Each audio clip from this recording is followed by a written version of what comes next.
బద్రీ సినిమాలో జంటగా కలిసి నటించిన పవన్ కళ్యాణ్, రేణు దేశాయ్ కొన్నాళ్ల పాటు డేటింగ్ చేసి పెళ్లి చేసుకున్నారు. ఇద్దరు పిల్లలు పుట్టిన తర్వాత వ్యక్తిగత కారణాలతో వాళ్ళిద్దరూ విడాకులు తీసుకున్నారు. వారు విడిపోయిన తర్వాత పవన్ కళ్యాణ్ అభిమానులు మాత్రం రేణుని వదినా అని సంబోధిస్తూ ఉంటారు. సోషల్ మీడియాలో అదే పేరుతో ప్రస్తావిస్తూ పోస్టులు పెడుతుంటారు. అయితే ఫ్యాన్స్ అలా పిలవడం వల్ల రేణు కాస్త ఇబ్బంది పడుతూ ఉంటారు. వదినా అని పిలవద్దని పలు సందర్భాల్లో ఆమె హెచ్చరించినా కూడా అయినా సరే అభిమానులు మాత్రం ఆమెను తమ హీరో భార్యగానే భావిస్తూ కమెంట్స్ చేస్తుంటారు. ఫ్యాన్స్ మాత్రమే కాకుండా పవన్ కళ్యాణ్ ను అభిమానించే కొందరు సెలబ్రిటీలు కూడా రేణు దేశాయ్ని వదినా అని పిలుస్తూ ఉంటారు. కొరియోగ్రాఫర్ జానీ మాస్టర్ తాజాగా రేణుని వదినా అని సంబోధించడం నెట్టింట చర్చనీయాంశంగా మారింది. ఇటీవలే రేణు దేశాయ్ ఓ సినిమా ఓపెనింగ్ సెరమనీకి హాజరవ్వగా అక్కడికి జానీ మాస్టర్, అనసూయ భరద్వాజ్ కూడా వచ్చారు. ముందుగా అనసూయని పలకరించిన జానీ మాస్టర్ ఆ తర్వాత పక్కనే ఉన్న రేణుని చూసి వదినా హాయ్ అని అంటారు.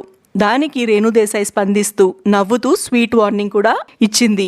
వదిన కాదు అక్క, ఎన్నిసార్లు చెప్పాలరా నీకు అని రేణు దేశాయ్ అంటుంది. అప్పుడు జానీ మాస్టర్ అరెరే సారీ అక్క, లోపల నుంచి వచ్చేసింది అక్క అంటూ రెండు చేతులు ఎత్తి రేణుని దండం పెడతాడు. ఈ వీడియో ప్రస్తుతం సోషల్ మీడియాలో బాగా వైరల్ అవుతుంది. తన మాజీ భర్త అయిన పవన్ కళ్యాణ్ నుంచి విడిపోయిన ఆయనను అభిమానించే వారు మాత్రం ఇంకా రేణు దేశాయ్ని ఆయన సతీమణిగానే భావిస్తున్నారని వీడియో చూస్తే అర్థమవుతుంది. కాకపోతే దానివల్ల రేణు దేశాయ్ గారు ఇబ్బందిగా ఫీల్ అవుతూ ఉంటారు. తన కష్టంతోనే సింగిల్ మదర్ గా ఇద్దరు పిల్లల ఆలన పాలన చూసుకుంటూనే ఆమెకంటూ సెపరేట్ ఐడెంటిటీ లేనట్లుగా ఇంకా వదినా అని పిలుస్తున్నారు.